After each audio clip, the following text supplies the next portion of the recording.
Summer 1988. A cool sun and a bit of that Mississippi humidity. Nothing out of the ordinary. A large fishing boat with a few seasoned fishermen heads out from the harbor for another routine workday in the Gulf of Mexico. Should I call it the Gulf of Mexico or the Gulf of America? Anyway, their method is actually really interesting and has been working for decades. There's a light aircraft that circles above the boat and he searches for these dark spots in the water for them, which in other words are just massive schools of menhaden fish. That's the name of one of the most popular species in the Gulf of America. Anyone here who's ever fished before knows how satisfying it is to find a school so big that it looks like a stain in the water. So our captain gives the order to his crew, and two small boats surround the school and they deploy these nets of hundreds of meters long. The veteran fishermen start holding the net with the boat's cranes. So they expect to see tons of silver jumping fish filling up the deck. But as the net rises, something feels off.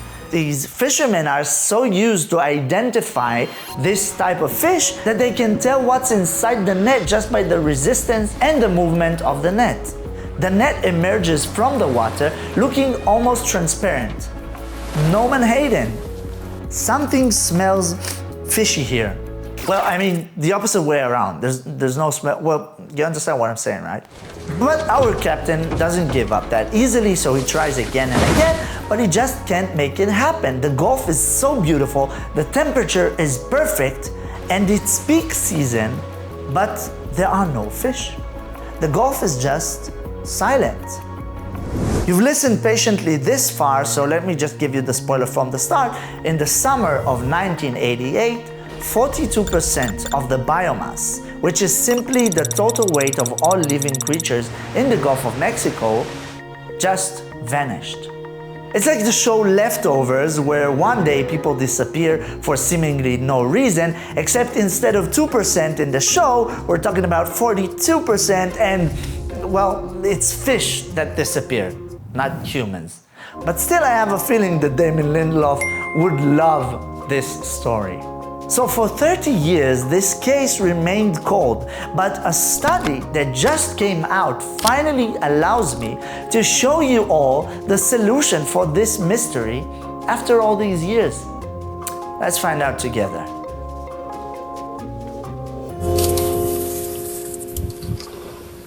You're probably telling yourself right now that as soon as this happened, researchers rushed to figure out how such a massive ecological collapse occurred. Or in short, where the hell did all the fish go? So the thing is that the researchers never stopped to think about this. So I guess everyone just thought that this is just a bug in the Gulf of America and that's it. But anyway, researchers of that time and up until recently had this same method of trying to figure out what happened.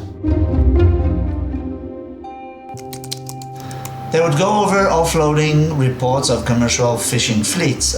So the key metric here is CPUE, which stands for catch per unit effort. Then they analyze it. For example, let's say if a fishing effort, which means like number of fishes and engine hours, increased or stayed the same that year, but the catch drops dramatically, then the conclusion is a drop in the population's abundance. And if the researchers of the late 80s would look at the numbers, they would see that this is sort of what happened. So in the late 80s, the fishing effort in the Gulf was at a historic high. There were tons of boats, nets, and salty captains.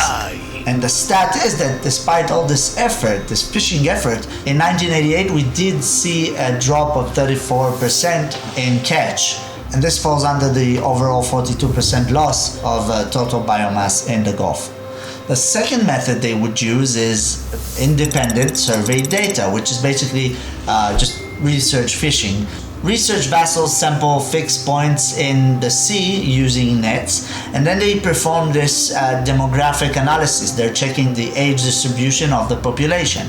And here too, if the researchers would have searched, they would find strange results under the recruitment category, which is basically the birth rate of the fish. There was almost this total absence of juveniles, while the adult population relatively survived. And this is a strange detail because if the collapse was caused by overfishing, we'd see the adult population getting hit hard too, right? So they fish the adults too.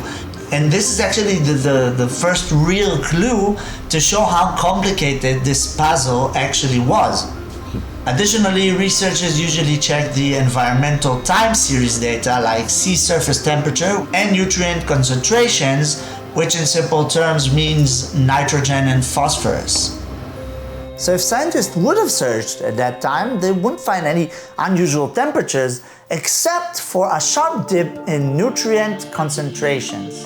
Bottom line is that if this is how you try to understand this phenomenon, your results, your conclusions won't be definitive. And so eventually, when especially no one really gave attention to this phenomenon, to the 30% that were gone, for 30 years there wasn't any prime suspect. There wasn't any suspect at all. And this question just hung over the waters of the Gulf until Dr. Berenshtein and his colleagues arrived. In this amazing study, Dr. Berenshtein managed, after 30 years, to find the explanation for this bizarre phenomenon. By the way, I put on an effort and I managed to snag an interview with him, and very soon, right in this episode, we're going to talk. But the second before that, how did Dr. Berenshtein solve the riddle? Actually, he looked at all the research that was done and was common up until then and realized that the solution was to zoom out. The thing is that modern science often works in silos. There's marine research and then there's land research. The marine scientists study the water itself. But what if the reason the fish vanished was actually back on land?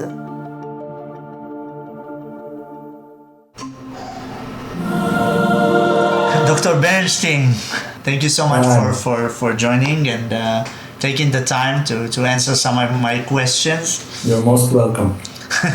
Then I read about the study of yours and I was actually amazed to think that no one ever really stopped to think about the late 80s collapse in the Mexico Bay. And you are actually the first one to actually stop and say something is weird that's going on here. Yeah, I think some people noticed the decline in a single species and they had like a small sentence in a paper, but this decline was never emphasized. What made you the person that solved this mystery? Yeah, I don't know. I think I'm pretty stubborn. Throughout the years, people have always been blaming, the water temperature or maybe overfishing, but you said something different, and I was wondering, what was this moment that you realized that the answer isn't in the ocean at all? It's basically kilometers away in the heart of the continent. So first I saw the decline in the data across many groups, and then I thought what can cause it, and I bumped into this Times cover picture which is called The Big Dry 1988, and that was the eureka moment. I thought, yes, that must be it.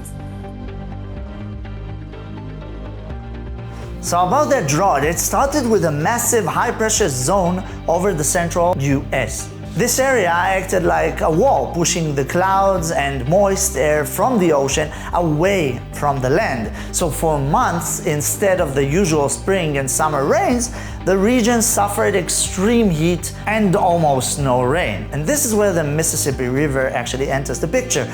This river, it drains water from a massive area, about 40% of all the US. Usually rain washes natural nutrients like nitrogen or phosphorus from the soil into the streams. But when there's no rain, there's no runoff. Remember how the scientists found a lack of nitrogen and phosphorus? Well, here's why. So I wanted to ask, physically, how does a drought that happened in states like Missouri turned into lack of food for fish in the Gulf of Mexico? So that's a great question. When you have drought in the US, that reduces the inflow into the Mississippi, which in turn reduces the flow to the Gulf of Mexico. And the Mississippi River supplies more than 90% of the nutrients to the Gulf of Mexico. So imagine somebody just turns off the tap of nutrients, and then you have a decline in the growth of the plants, and then you have a decline in phytoplankton growth, and then the zooplankton that feeds on phytoplankton also declines, and then the fish that feeds on zooplankton also decline, and the big fish that eat the little fish also decline, and that's basically the cascade. If there's not enough food, then the adults perhaps don't produce enough eggs, and then that is a possibility for why there is less recruits. But the fact that there was a recruitment failure is documented very well in the fisheries data. I understood that your models also predict for the future. They predict this grim scenario. You wrote that there's a 72% loss of the biomass by the end of the century if these droughts are becoming more frequent. And I'm trying to think, are we headed towards a major decline in these type of fish? So that's a good question. First of all, we don't know. But according to the high emission scenarios, you have this increase in drought severity and in the duration of drought. And with time, it is anticipated to become more severe. And if this indeed will happen, that can create a major problem for the ecosystem, and it may result in a collapse and a phase shift. The study by Dr. Berenshtein proved that you can't manage fishing without managing the water of the Mississippi. Every drop rain in the Missouri affects every fish in the Gulf. And now, after 30 years, the mystery in the American Gulf is finally solved. Sorry, Mexican Gulf. That's it for our episode. What discovery, study, or event would you want us to investigate next? Let me know in the comments below, and see you then. Good, living this life to the fullest like I should. Growing up I knew I'd get there if I pushed. I wouldn't change it if I could. I'm feeling so grateful for my talents. I'm hype, I'm balanced.